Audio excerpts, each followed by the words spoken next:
hello बच्चों, let's read the question. The question says water potential of imbibants is. Question के तरफ से पूछा गया है जो water potential होता है imbibant का वो कितना होता है.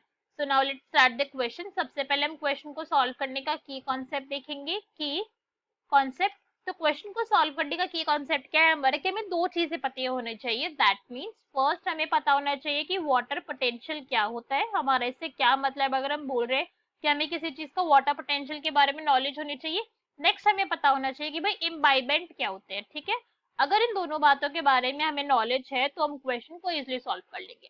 वाटर पोटेंशियल, इसको ना हम एक सिंबल से रिप्रेजेंट करते हैं. This is known as psi W. Psi W से हम इसे रिप्रेजेंट करते हैं. ग्रीक लेटर है साई यहाँ पे. तो वाटर पोटेंशियल एक्चुअली में क्या है, ये फ्री एनर्जी है. क्या है ये? फ्री एनर्जी है किसकी? वाटर की. तो it is free energy of water. और ये फ्री एनर्जी जब हमने बोला है तो एनर्जी तो ये क्या करती है, हेल्प करती है वाटर को. विच हेल्प्स अब हेल्प किस चीज के अंदर कर रही है, ये मूवमेंट के अंदर वाटर की. Which helps water in movement. ये मूवमेंट करे एक जगह से दूसरी जगह में. इसके अंदर ये वाटर की पोटेंशियल एनर्जी वाटर की हेल्प करती है. मूवमेंट फ्रॉम वन प्लेस, एक जगह से वो दूसरी जगह तक जाए, ट्रैवल करे, इसके अंदर रोल होता है किसका? वाटर पोटेंशियल के अंदर होने वाली एनर्जी का. ठीक है, ये पॉइंट हमें क्लियर हुआ. अब हमने बोला इम्बाइबेंट. भाई इम्बाइबेंट से हमारा क्या मतलब होता है, ये वर्ड है क्या क्वेश्चन के अंदर हमसे, बिकॉज इसी क्या हमसे पूछा गया कि होता क्या है. तो इम्बाइबेंट क्या है? सच सब्सटेंसेस जो इम्बाइबेशन करे. क्या है? ऐसे सब्सटेंस जो इम्बाइबेशन करते हैं उनको हम क्या कहते हैं? उनको हम कहते हैं इम्बाइबेंट. अब भाई इम्बाइबेशन क्या हो गया ये भी तो नहीं पता ना हमें अभी क्वेश्चन के अंदर, बिकॉज हमसे पूछा इसी बारे में गया है. तो अगर हमें इम्बाइबेशन नहीं पता तो हम कैसे बोल दे कि ऐसे सब्सटेंस जो इम्बाइबेट करते हैं. तो इम्बाइबेशन क्या है? It is absorption of water. क्या होगा यहाँ पे? वाटर को अब्जॉर्प्शन की प्रोसेस है ये. वाटर अब्सॉर्ब होगा, मगर किससे अब्सॉर्ब होगा ये? Bye solid particles.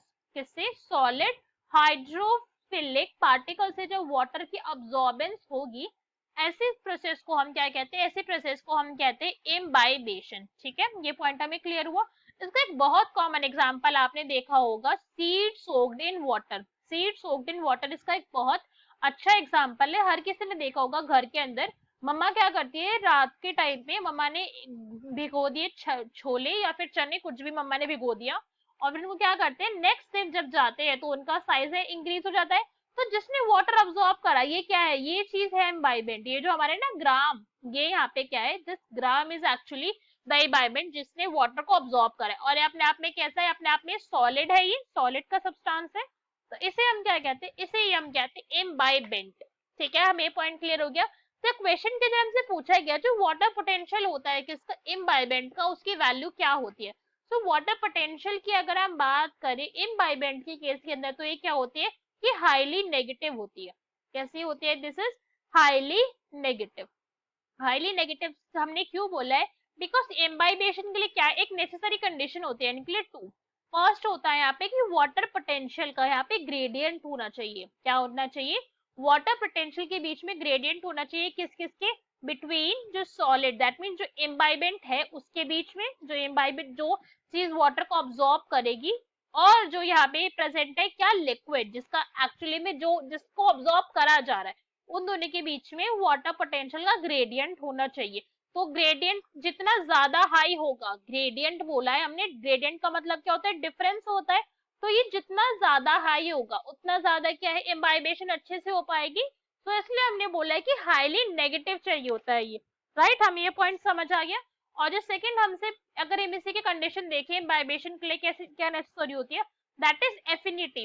एफिनिटी होनी चाहिए किसकी? इम्बाइबेंट की और लिक्विड की. ठीक है, एफिनिटी से क्या मतलब है? इंटरेक्शन होनी चाहिए.